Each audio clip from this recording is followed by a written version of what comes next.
पुणे विद्यापीठ चौकातील या उड्डाणपुलाच्या लोकार्पण सोहळ्याच्या निमित्तानं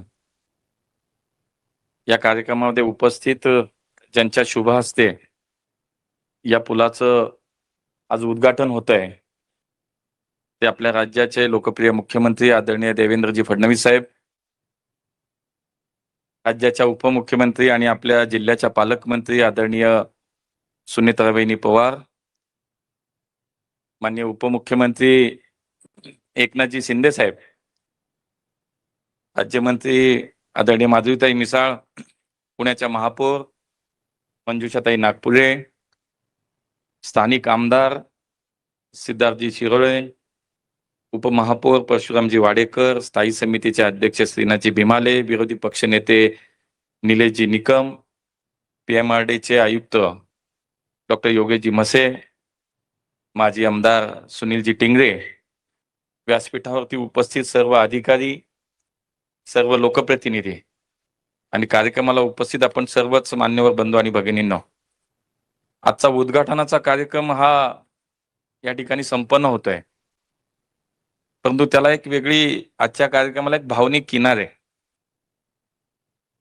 मागच्या 8-10 वर्षाच्या काळामध्ये या शहरातील कुठल्याही मोठ्या विकासाच्या प्रकल्पाचं भूमिपूजन असो अथवा उद्घाटन असो आणि त्या कार्यक्रमाला अजितदादा नाहीत असं कधीच झालं नाही. त्यामुळे एक पहिली वेळ अशी आहे की अशा एका कार्यक्रमाला आज अजितदादा नाहीयेत आणि तोही कार्यक्रम कुठला तर त्यांच्याच संकल्पनेतून, त्यांच्याच दूरदृष्टीतून जो प्रकल्प आज पूर्ण झाला त्याच प्रकल्पाच्या उद्घाटनाला आज दादा नाहीयेत आणि त्यामुळे आपल्या सगळ्यांच्या मनाला आज एक तो वेगळी भावना आज मला असं वाटतं आपल्या प्रत्येकाच्या मनामध्ये आहे की आज या कार्यक्रमाला खऱ्या अर्थानं तेच हवे होते.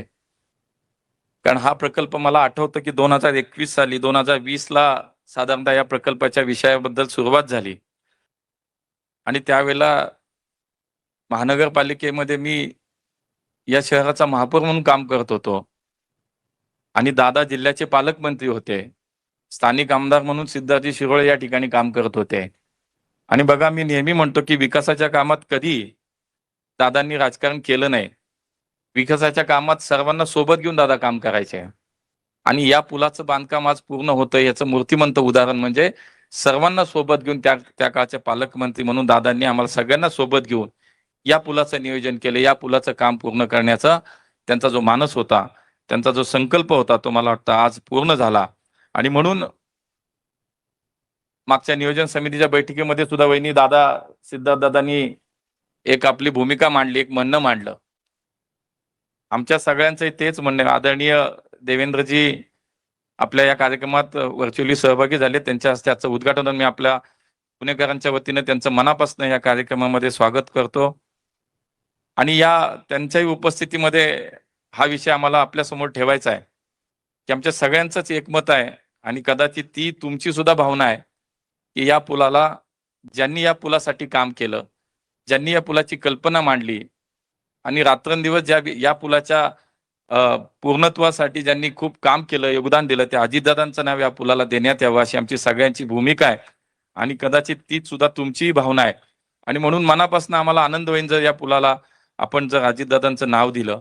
2020 साली सुरू झालेल्या या पुलाच्या संकल्पनेच्या विषयानंतर सुरुवात अनेक अडथळे आले, अनेक समस्या आल्या आणि या ठिकाणचा असलेला अस्तित्वात असलेला पूल पाडायचा आणि नव्यानं दुहेरी उड्डाण पूल बांधायचा ज्याच्यामध्ये मेट्रोचाही समावेश असावा. भविष्याचा विचार करणारे नेते मान्य अजितदादा होते आणि मान्य देवेंद्रजी पीएमआरडीचे अध्यक्ष, तुम्ही मुख्यमंत्री झाल्यानंतर त्याला एक वेगळ्या प्रकारची गती मिळाली.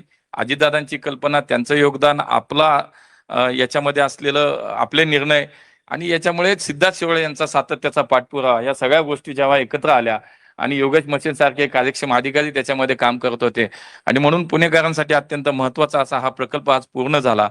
जवळपास पीएमआरडीच्या माध्यमातून 277 कोटी रुपये खर्च करून 1763 मीटर लांबीचा अत्याधुनिक एकात्मिक दुमजली उड्डाण पूल आता या ठिकाणी सुरू होतोय.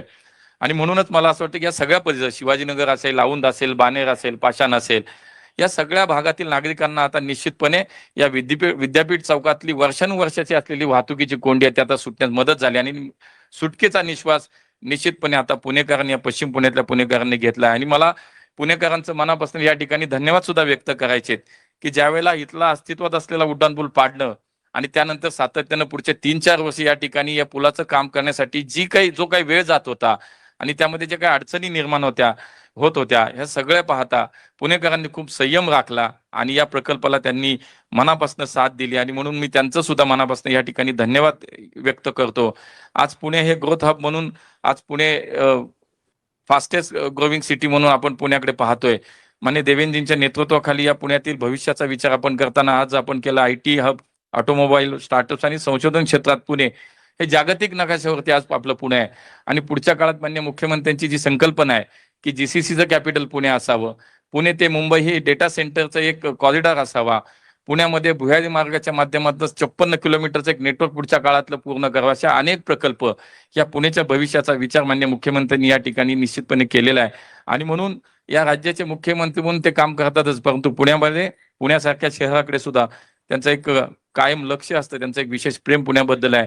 आणि म्हणून या महाराष्ट्राचा एकूण गतिमान विकास पाहता याच्यामध्ये माननीय मुख्यमंत्र्यांच्या नेतृत्वाखाली, देवेंद्रजींच्या नेतृत्वाखाली एक वेगवान प्रवास या महाराष्ट्राचा आता सुरू आहे. आणि म्हणून एक इन्फ्रामॅन म्हणून ज्यांची या राज्यामध्ये नाही तर देशामध्ये ओळख आहे, असे मुख्यमंत्री आपल्याला लाभले. आणि त्यांच्या नेतृत्वाखालील या PMRDच्या माध्यमातून आज हा पूल होतोय. पुढच्या काळामध्ये लवकरच 23 किलोमीटरची PMRDच्या माध्यमातून माननीय देवेंद्रजींची ज्यावेळेस तुम्ही मुख्यमंत्री तेव्हा तुमची संकल्पना होती या देशातली पहिली PPP मॉडेलवरची जी मेट्रो असेल तर ती हिंजवडी आणि शिवाजीनगरची, आणि ती आता पूर्ण होते. आणि पुढच्या काही दिवसामध्ये, काही काळामध्ये ती मेट्रो सुद्धा पुणेकरांच्या सेवेमध्ये दाखल होते. त्यामुळे भविष्यातलं पुणे हे वेगळं आहे.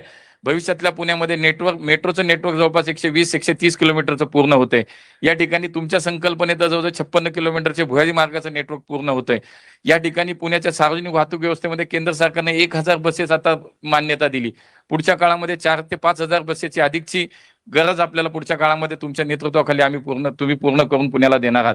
त्यामुळे सर्वार्थाने या पुण्याच्या वाहतुकीच्या विषयावरती सार्वजनिक वाहतूक सक्षम करण्याच्या दृष्टिकोनातून मेट्रो असेल, PMPML असेल, या शहरातल्या इन्फ्रास्ट्रक्चरची कामं असतील, नद्यांवरचे पूल असतील, उड्डाण पूल असतील, भुयारी मार्ग असतील, ग्रेड सेपरेटर्स असतील, या सगळ्याच बाबतीत पुणे, मला असं वाटतं की याच्यामध्ये भविष्यामध्ये खूप आपण तुमच्या नेतृत्वामध्ये आम्ही सगळेजण मिळून एकत्रपणे चांगलं काम करू. त्यामुळे अधिक न बोलता महानगरपालिका, महायुतीतलं राज्य सरकार आणि NDAचं केंद्र सरकार, या ट्रिपल इंजिनच्या माध्यमातून देशातलं सर्वोत्तम शहर करण्याचा जो आपला सगळ्यांचा संकल्प आहे तो माननीय मुख्यमंत्रीजींच्या नेतृत्वाखाली, स्थानिक आमच्या पालकमंत्री म्हणून, आमच्या उपमुख्यमंत्री म्हणून सुनेत्रताईंच्या मार्गदर्शनाखाली माननीय एकनाथजी शिंदे साहेब आमच्या राज्याचे उपमुख्यमंत्री आहेत, या सगळ्यांच्या साथीनं आणि माननीय मोदीजींच्या नेतृत्वात निश्चितपणे हा संकल्प आपण पुढच्या काळात पूर्ण करू. एवढंच या निमित्तानं पुन्हा एकदा आजच्या कार्यक्रमाच्या निमित्तानं आज सर्वांचं स्वागतही करतो. आणि प्रकर्षानं निश्चितपणे अजितदादांची उणीव आपल्या सगळ्यांना भासतीये.